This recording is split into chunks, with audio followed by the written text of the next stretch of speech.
Well, we got another Marine officer. If you would just introduce yourself and where you're from. Good to see you tonight.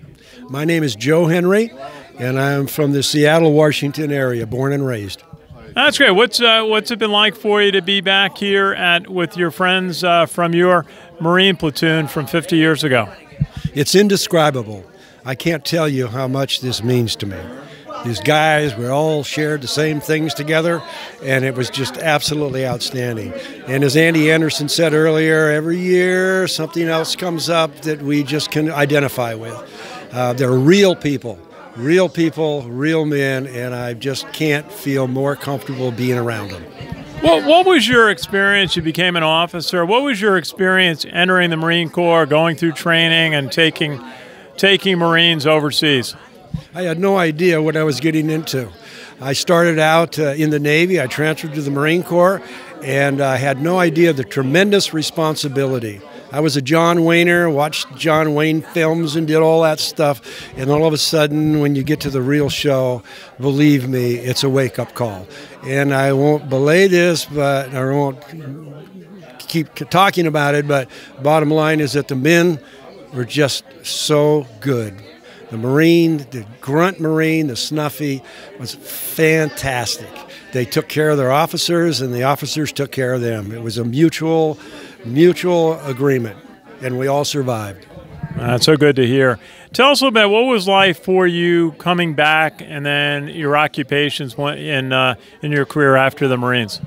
It was busy. It was tough. I was in denial for quite some time. I did a little traveling when I got out. I interviewed with the CIA, with the FBI, and really wanted to get on with the FBI, but they had a hiring freeze. So I went to work for a big oil company, and they were really very good to me, and kind of like the Marine Corps in a way.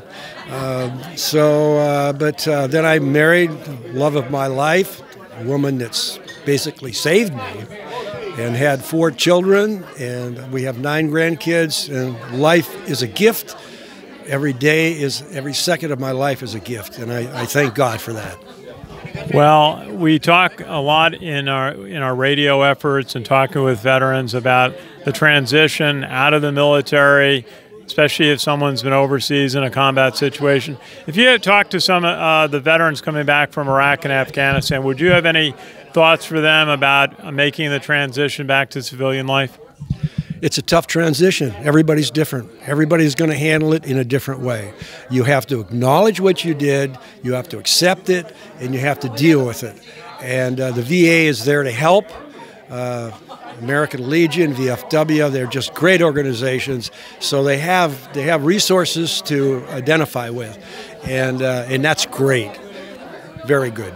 Well, just a final thought. Being a Marine, I've had family members who have worked with Marines. One was a nurse, worked with the Marines for many years. We have a chaplain friend who worked with the Marines for over almost 20 years.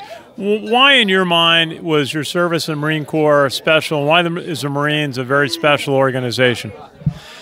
They are by far the best. Not necessarily because they can do 150 push-ups and they got 140 IQs, because of their mindset. Their mindset is that they are the best. And we are. We are the best because we think we are, and we do it, and we know we are. And that's the bottom line. It's all in the mind. Well, so good to see you. So good to be with you tonight. We had a chance to chat over dinner. And really, on behalf of everybody at the American Legion, our 350,000 members and the Sons, thank you for your service to our country. Thank you, and I wish somebody would have said that to me about 50 years ago, but I appreciate what you're doing now. Thank you.